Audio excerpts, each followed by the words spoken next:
पातूर पंचायत समितीच्या गटविकास अधिकाऱ्यांची तडकाफडकी बदली, पेवर ब्लॉक गैरव्यवहार आणि सचिवांना अभय भोवले। पातूर पंचायत समिती अंतर्गत ग्रामीण भागात पेव्हर ब्लॉक कामात झालेला कथित भ्रष्टाचार आणि 2 वादग्रस्त सचिवांच्या तक्रारी धुळखात ठेवून त्यांना अभय देण्याचे प्रकरण गटविकास अधिकाऱ्यांना भोवले आहे। बाळापूरचे आमदार नितीन देशमुख यांनी नुकतीच दिग्रसबू येथे आमसभा घेतली होती। या सभेला अनुपस्थित राहणे आणि प्रशासकीय दिरंगाई या कारणांमुळे मुख्य कार्यकारी अधिकाऱ्यांनी पातूरचे गटविकास अधिकारी सतीश नायसे यांची बदली केली आहे। या संदर्भात 2 एप्रिल रोजी आदेश काढण्यात आले असून त्यांच्या जागी मूर्तिजापूर पंचायत समितीचे सहाय्यक गटविकास अधिकारी सुभाष काळे यांच्याकडे प्रभार सोपवण्यात आला आहे। पेवर ब्लॉकच्या निकृष्ट कामावरून आमदारांच्या कार्यकर्त्यांनी केलेल्या तक्रारीच्या पार्श्वभूमीवर मार्च 30 रोजी पातूर पंचायत समितीमध्ये 2 पक्षांच्या कार्यकर्त्यांमध्ये जोरदार हाणामारी झाली होती।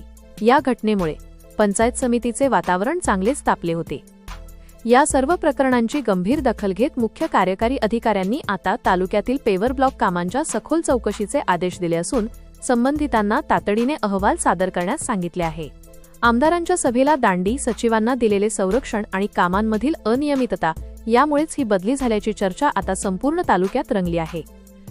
अकोला जिल्ह्यातील अशाच ताज्या आणि वेगवान घडामोडींचे अपडेट्स दररोज मिळवण्यासाठी आपल्या अकोला न्यूज नेटवर्क चॅनलला आत्ताच सबस्क्राईब करा।